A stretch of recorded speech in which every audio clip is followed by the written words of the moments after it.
Mr. Sheridan, we really are between these people and drinks, so we'll be quick. Including myself. And you, right. So, where can I start? Rebranding. Rebrandings are slippery and risky. I think of Airbnb and Hershey, who ended up with disasters. But they also can go extremely well, like Microsoft. So I'm glad you said it earlier, and you said the branding before was complicated, because that's, I would say, was a common thought, that yes, the branding was complicated indeed. So maybe you could tell us about, so well done on the rebranding. I think it was a great move. But with all good rebrands, there's usually a story, or perhaps the brand has evolved. Is there a story, or has the brand evolved? What's the reasoning behind the AMCK? Sure. Well, yeah, so there's a lot to answer in that. The story is, we've been partners with AMCK for 5 years. And so in many respects, this is the end of a 5-year journey towards having a combined group. And I think what we've tried to do with how we're presenting our brand and how we've come up with it is to come up with a simpler story, a simpler structure, and then one that reflects our personality, which is generally a little bit more understated than the rest. We're not a shouty lessor, which makes us a bit more unique than most other lessors for sure. And that's just something we can sit in front of our customers and say, this is who we are and this is how we operate. Because like we said, it was complicated, and we would sit in front of an airline, explain how AMCK, Vermilion, and Accipit are all fitted together, and have them just stare at us going, why are you making my life more complicated? So, I was asked earlier what one of the things I was looking forward to most was, and that was definitely one of that we could sit in meetings, explain who we are in 15 seconds rather than 15 minutes. So I want to pick you up on one thing you said. We're not as shouty, we're different. And one thing I think is obvious, anyone looking at you and your colleagues, you're not ex-GPA employees. And I don't know if you have any ex-GPA employees. Person with their hand up over there. Okay, so there is one. But that is something that's striking and that's different about the lessor. Is that something you're doing on purpose, maybe to hire from outside the leasing industry? Yeah, I mean, it wasn't a conscious thing. Jane is, of course, our Chief Commercial Officer, and very proud to have her on board. But there were a few areas that we did want to bring new voices into. Leasing is a business that you do need to have experience of. Everybody's had a pretty tough year this year facing repossession of aircraft. We haven't been immune to that. And the decision making you do at that time is, it's make or break time in a lot of cases. So having that level of experience of people like Jane and like Tom Bean, our Chief Technical Officer, Julian Rishi-Kelly, our Chief Operating Officer, Ronan Keller here, Chief Financial Officer, having all those on board makes a huge difference. But the other thing is that aviation and leasing tends to be quite insular in its own way as well, that most people have only worked in aviation, and you don't get too many outside points of view. One of the points raised earlier today was that even on systems, people are still really far behind. So we wanted to consciously also bring in a lot of people from the outside world.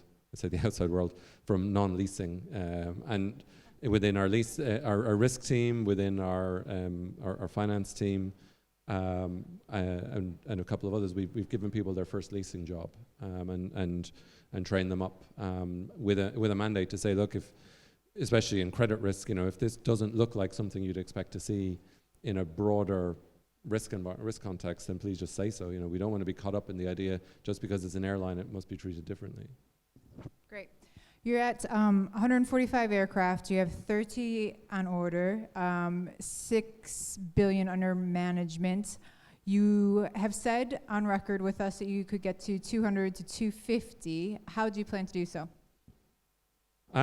By competing as hard as we can, I guess. Initially we want to be we will focus for next while on sale-leaseback market, on developing our relationships with our airline customers.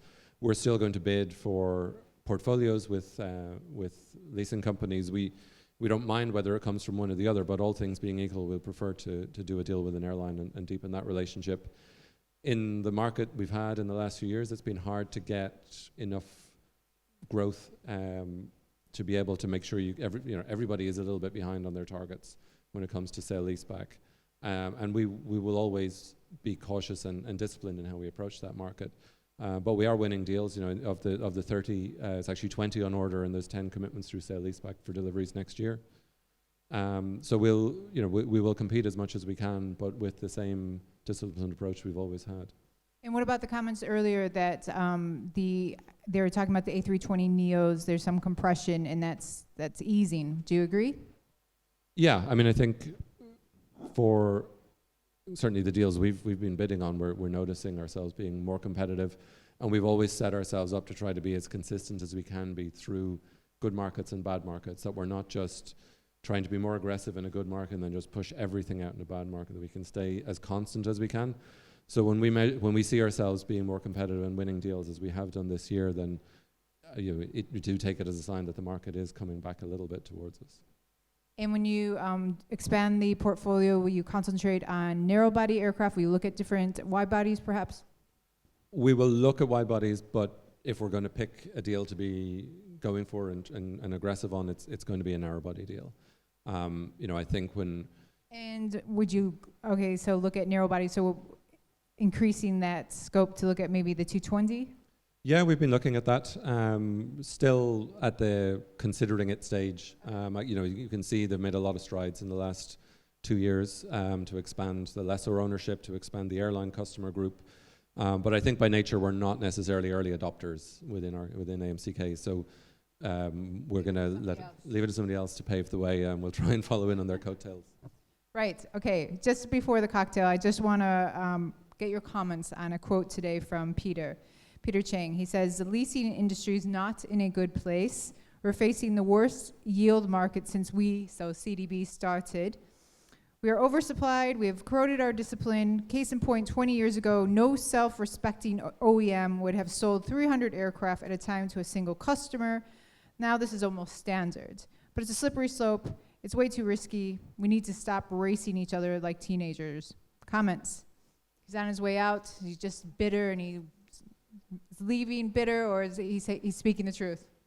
I think, let me think about the start of that. I think, his first comment, I don't necessarily accept that it's a bad time for leasing companies. It's been a difficult year. Airlines have had problems. We've been very high-profile bankruptcies, but what lessor is suffering right now, apart from there is a bit of a loss, of course, but you can never run a leasing company on a zero loss assumption. So, when you think back to previous downturns, if this counts as a downturn yet, we don't know. But, in 2008, parent companies of leasing companies were going bankrupt and banks were shutting down. That was a bad time for leasing companies. If this is a bad time for leasing companies, then I think we're getting away with everything. It does show that it is a robust market. When you can manage your aircraft in good times and bad, you'll attract debt financing, you'll attract equity capital, and you'll survive and you'll thrive through that. And I think a lot of leasing companies have shown that right now.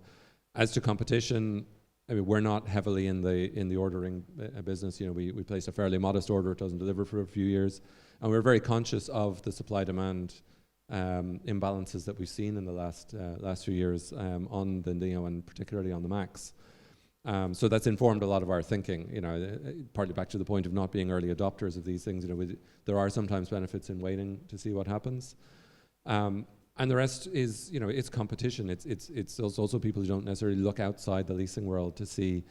If you talk to anybody in the insurance business, they say exactly the same thing, that the insurance business is full of people with too much money, who've never experienced a downturn, who've never experienced heavy claims during an insurance cycle, and who'll get their comeuppance when all this happens. If you ask people in the property business, they'll say the same thing. So, leasing has become a lot more mainstream. You can see it in the amount of rated lessors and the amount of lessors who issue bonds.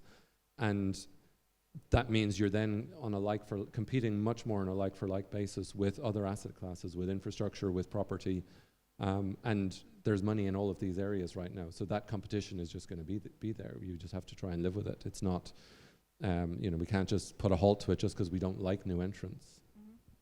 Okay, on that note, I think it's time to celebrate the rebrand. So Thank you very much. Thank you very much. And we have a cocktail party outside celebrating the rebrand. Thank you very much.